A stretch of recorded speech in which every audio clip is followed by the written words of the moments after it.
Hello, my friends, and welcome to Origins. My name's Don Chapman. It's my privilege to be your host. And Origins is a forum where we take the evidence of science and we use it to validate the truth of creation. Our guest today is Darek Isaacs.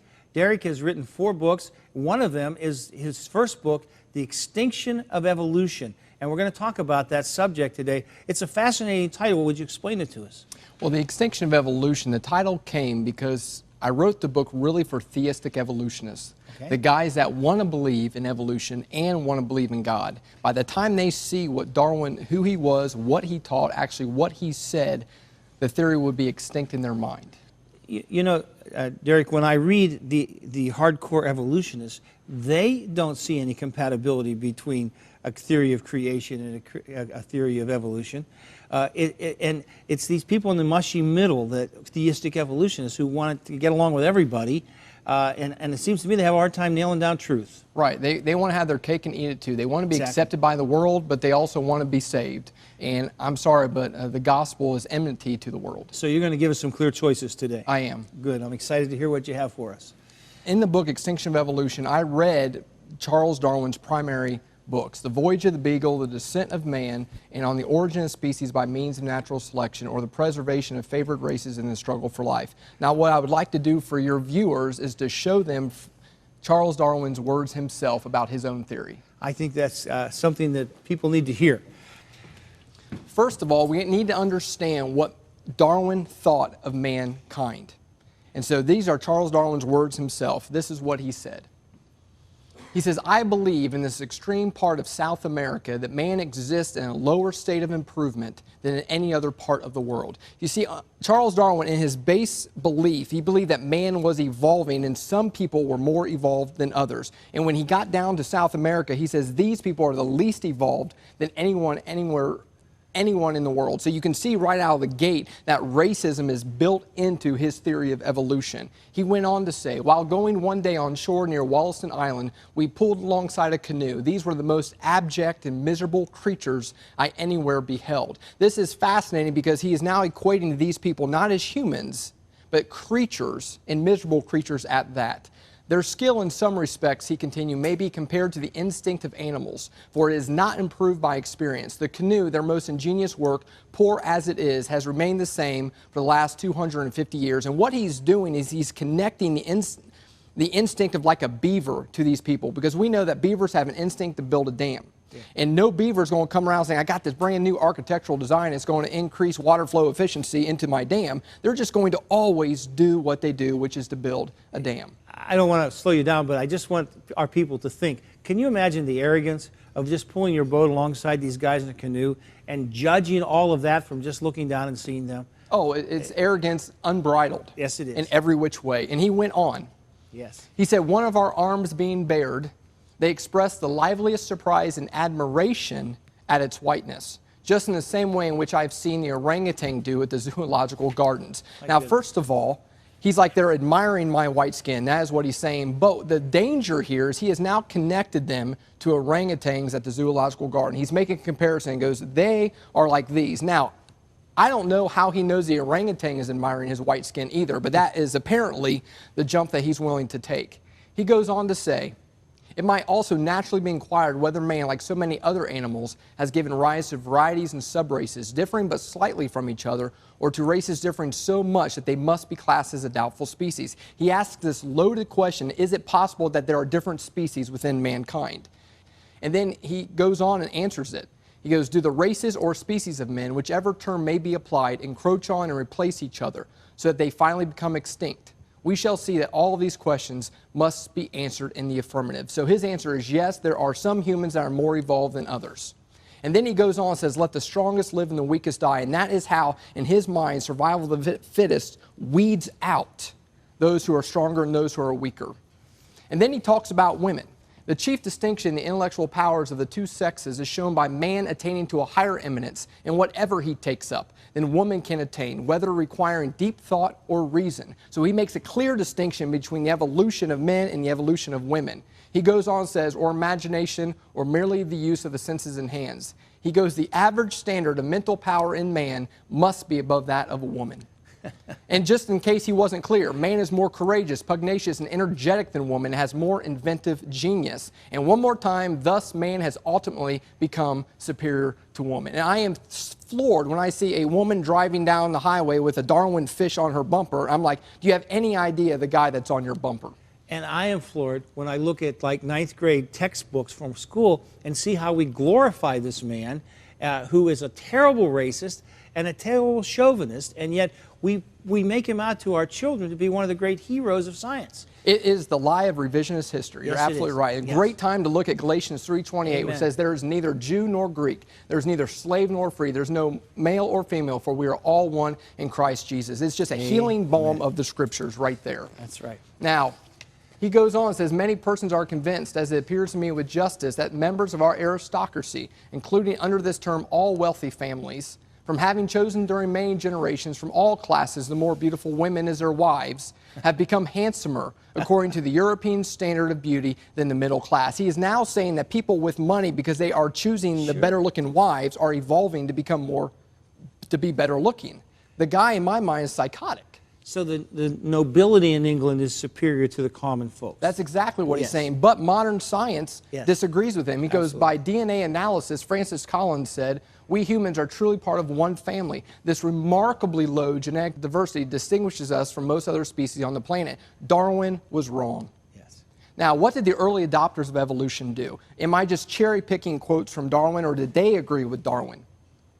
Ernest Haeckel said this, at the lowest stage of human mental development are the Australians, some tribes of the Polynesians, and the Bushmen, Hottentots, and some of the Negro tribes. So they adopted it in the early 1900s, this concept that people with fairer skin were more evolved than people with darker skin.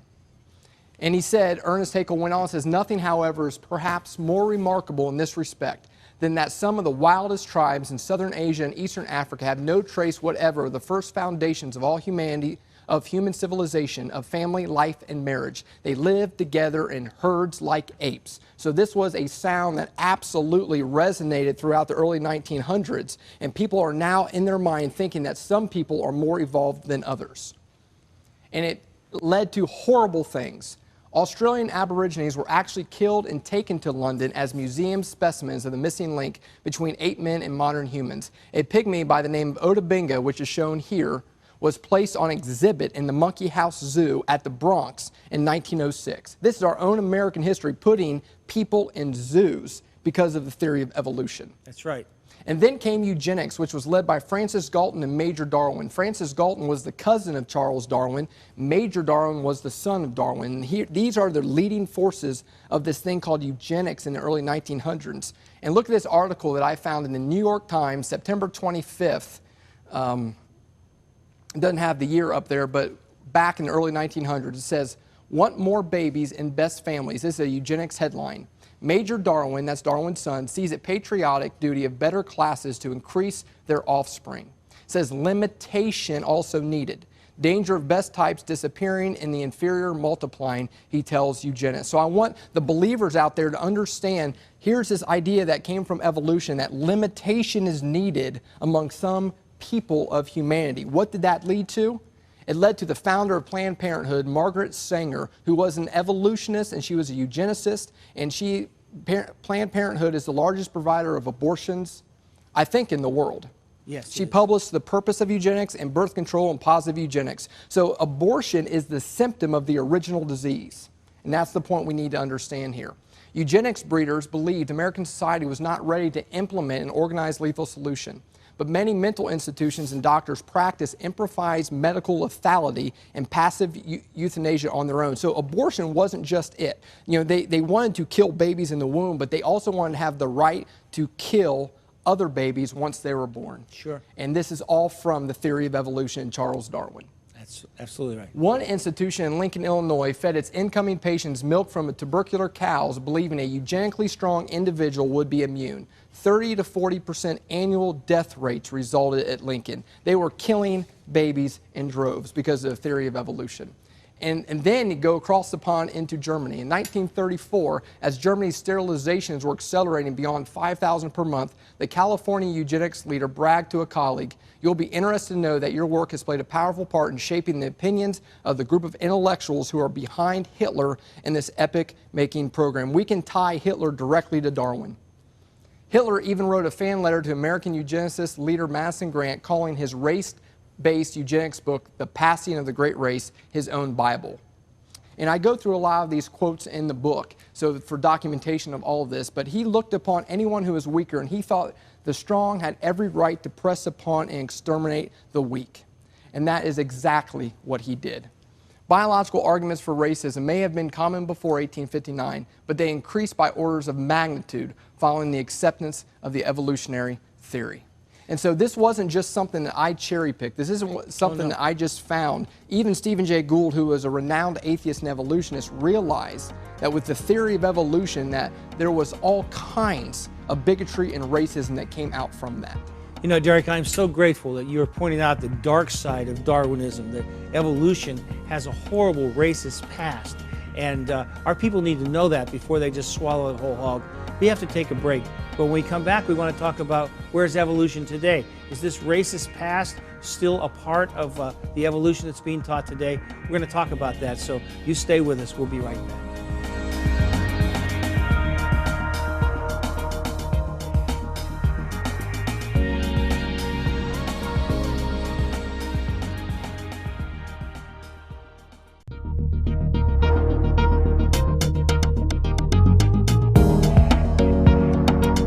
Today's guest on Origins, Darek Isaacs, is an author, speaker, and television producer. Darek is president and founder of Watchman 33, an organization that's focused on defending and confirming the authority of the Bible. He's also written several books, including The Extinction of Evolution and Dragons or Dinosaurs. Book orders are being taken at 1-800-631-5802. For more information, write to Bridge Logos Foundation, 17750 Northwest 115th Avenue, Building 200, Suite 220, Alachua, Florida 32615. Or visit the website at www.bridgelogos.com.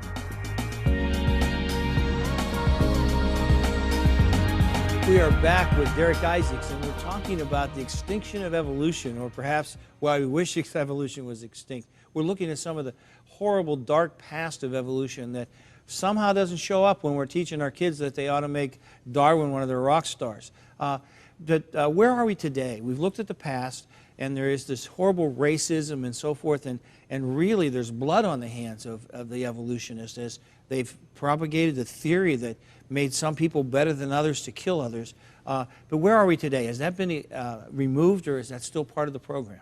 No, and as a biblical apologist, we had to understand where it came from and the foundations of it.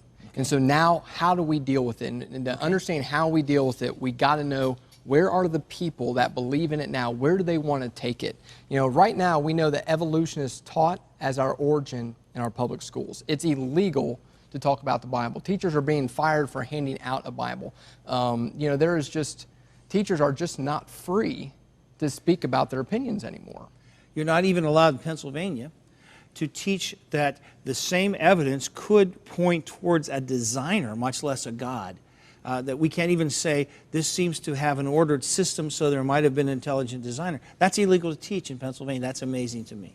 You know, and it's because of, if you boil it down, it's because the evolutionists fear the truth of God. They can't win an argument. They do. They cannot win an argument, and they fear being accountable to a God. And so they don't even want the discussion to take place because they understand that if the discussion is won by our side, that they are accountable to an all-powerful Creator God, and they want to continue to live in their sin and not be accountable. I believe you're absolutely right. So what we have to talk about is what is the result on society for evolution? Well, E.O. Wilson, a professor at Harvard, had this to say: "Humanity was thus born of earth, however elevated in power over the rest of life, however exalted in self-image, we are descended from the animals by the same blind force that created those animals." And what an astonishing quote, because what does he say right out of the gate? Humanity was thus born of earth. So immediately he's taken away the supernatural. Sure. You know, and he's pointing to a Mother Earth, if you will, because, well, we're not accountable to a Mother Earth. And so he wants to set that out there. Then he says, however elevated in power over the rest of life, however exalted in self-image. What he's done, he's taken an arrow and shot across the bow of our biblical belief. He knows that we were created in the image of God. Yeah. And so he's saying here, you may think you have an exalted self-image, but you don't. And that we are just animals by a blind force. Now, what's interesting is he calls himself a scientist, but where is this blind force? Where did it come from, and how does he know about it? Those would all be questions I'd ask him. Yeah. Now, and then William Provine, a professor of biological sciences at Cornell University, he adds to basically what E.O. Wilson was saying, and this is what he says about what evolutionary biology means to him. He said, let me summarize my views on what modern evolutionary biology tells us loud and clear. There are no gods, no purposes, no goal-directed forces of any kind. There is no life after death. When I die, I am absolutely certain that I'm going to be dead. He said, that's the end for me. There is no ultimate foundation for ethics, no ultimate meaning to life, and no free will for humans either. At least he's an honest evolutionist. Which they're far and few between. And he is saying that if you really believe this, the implications are life has no meaning, it has no purpose, and there's no life after death. Right, and so you wonder why our children have self-esteem issues. And the guy before him, Wilson, told us that they're just animals. That's right. We're just walking sacks of bone and water to somehow gain consciousness. And we're not really responsible for our actions because we're just animals. That's right. That's what they're teaching. We're just working on impulse. You know? And so our wives, our children, our brothers, our sisters are just they're meaningless in this worldview of evolution. And think about, that's what Satan wants us to believe. Yeah. We were created in the image of God, created to have a relationship with the creator of the universe. And what Satan has done is made so many people think that they are absolutely worthless with no design or purpose. Exactly. Now, what is interesting is Jeffrey Dahmer, the notorious serial killer. This is a quote that he said, and he believed in evolution. If a person doesn't think there's a God to be accountable to, then what's the point of trying to modify your behavior to keep it within acceptable ranges? That's how I thought anyway. I always believed the theory of evolution as truth, that we all just came from the slime. When we died, that was it. There is nothing. And it's just an extraordinary quote of someone that, what jumps out at me is it didn't sound like a madman just ranting. He had a logical sequence to this. He started out with his starting assumption, and he drew a conclusion from it. Absolutely, and his conclusion is valid. If we're just animals, and really we don't control our actions, we're controlled by our impulses, then why not just do what comes natural, what you feel good doing, even if it kills other people? And what's funny is Richard Dawkins has struggled with this, and he came up with an interesting quote. He said, Richard Dawkins, I kind of consider him as the high priest of atheism. Sure. He said, I'm a passionate Darwinian when it comes to science, when it comes to explaining the world, but I am a passionate anti-Darwinian when it comes to morality and politics. Derek, I don't know how you can divide it up like that. Either you are a Darwinian or you aren't. Absolutely. I mean, the hypocrisy here knows no bounds. And the reason why he wants to believe in Darwinian for science is so he's not accountable to God, but he doesn't want people to live like it because he's afraid of people like Jeffrey Dahmer. Yeah, he doesn't want to be accountable, but he wants them to be. Right. Yeah. Now, what's fascinating, there was a London ad ran on the side of buses. It says, there's probably no God. Now stop worrying and enjoying your life. So the atheists are now proselytizing. They're going forward. They want us not to believe in God. I believe this has been one of the new dynamics. I think not too long ago, atheists just wanted left alone. But now they want to control the culture, and they don't want to even hear about God, and they don't want us to be able to speak in the public square. I'm very concerned about that. And your concerns are real, because here is another, I pulled this off of a website. It said, our worldview is real reality. And it says, we are realists practicing realism, winning souls for Darwin. Wow. I'm just shocked. Winning souls for Darwin. Atheism. Yeah. Incredible. Now, this is where evolution is going. This is a quote from Steven Pinker, and we've already heard about the evils of the foundation of evolution. Did those evils go away? Are they cycling back again? Listen to what Steven Pinker wants us to think of today. He says, do most victims of sexual abuse suffer no lifelong damage? Do men have an innate tendency to rape? did the crime rate go down in the 1990s because 2 decades earlier, poor women aborted children who would have been prone to violence? Is morality just a product of the evolution of our brains with no inherent reality? Would it be consistent with our moral principles to give parents the option of euthanizing newborns with birth defects that would consign them to a life of pain and disability? Now, he frames all that as questions, but the implication is he thinks all that's good. That's right. And it's astonishing the danger that this man is willing to take us to. And it takes us all the way back to Margaret Sanger. It takes us all the way back to Ernest Haeckel and to Darwin. That's right. They believe those foundations. So nothing's really changed. Now, and here's some sampling of some recent books from the atheists. The God Delusion, which basically says you're a delusion in your mind. You're delusional if you believe in God. God is not great. God, the failed hypothesis, and godlessness in America. And what's fascinating about all of those is that for people who don't believe in God, they spend a lot of time talking about him. Yeah. You know, and godlessness in America is something I want to point out here, because if they don't believe in God, which they say they don't, they should already have a godless America. So they're kind of inconsistent there, unless what they really want is they don't want to see God in you or me. Wow. They don't want us in America. You know, there was a magazine that came out called Focus, and it said, Born to Sin was on the cover. And it's a science magazine, and you have this underneath Born to Sin, it said, why nature wants you to be bad. And what's fascinating is their conclusions came up very similar to my conclusions in the Extinction of Evolution. They talk about lust, envy, wrath, and greed, and they actually say that these things are the result of evolution. And they really, what they're saying is we're born to do these things. And so what you see with evolution is it's in the embracing of all sin. It's not the condemning of sin, it's they want to sin, and it's astonishing. And if you look at 2 Thessalonians 1:9, this is what they're afraid of and why they think we're supposed to sin, because the reality of the situation is that 2 Thessalonians 1:9 says they will suffer the punishment of eternal destruction away from the presence of the Lord. You know, they're afraid of that reality, and they should be. But that fear should drive them to be humble before an authoritative God. But what they're doing instead is they're running away from God, and it's absolutely tragic.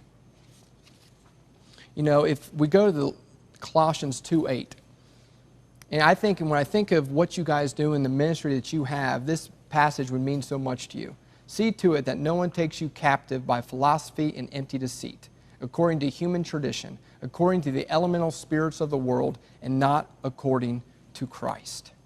Isn't America and the world falling captive to human tradition right now? Absolutely. Yeah. You know, early on in this whole debate that's become shaped, Henry Morris wrote a book called The Long War Against God.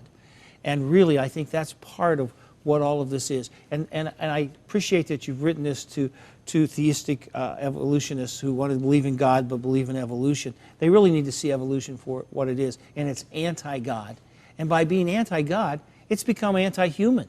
I mean, they take huge races of people, huge groups of people, and they eliminate them. Margaret Sanger always put her clinics in black neighborhoods to kill babies. She did. She did. And she embraced the eugenics movement of Hitler. They thought killing the Jews was a good thing. Sad enough. In Britain, they were teaching that, and in America, we were sterilizing the poor. And yet, we can wipe all of that away, sanitize it, and put it into our books, and pass that same philosophy onto our children and think we're going to have different fruit from the same tree. It isn't going to happen. Bad trees make bad fruit. Evolution is a bad tree that makes bad fruit for humanity and takes us away from God.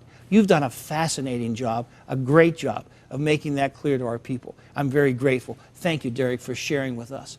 You know, my friends, this is a battle for truth, and it's a battle for God's truth. And you don't want to be in the mushy middle trying to see things both ways. You need to commit yourself to understand that God's word is true and that Jesus is the way. And you need to make a commitment to understand the truth through a worldview that makes God's word real and makes God a part of your life. I hope you've heard our show today. I hope you've heard it not just with your ears, but with your heart. And I hope you apply it to your life. And above all, remember this: it's God's view that He created you. That should be your worldview too. Hope to see you again soon here on Origins. And until then, God be with you, my friend. God bless you, sir. Thank you.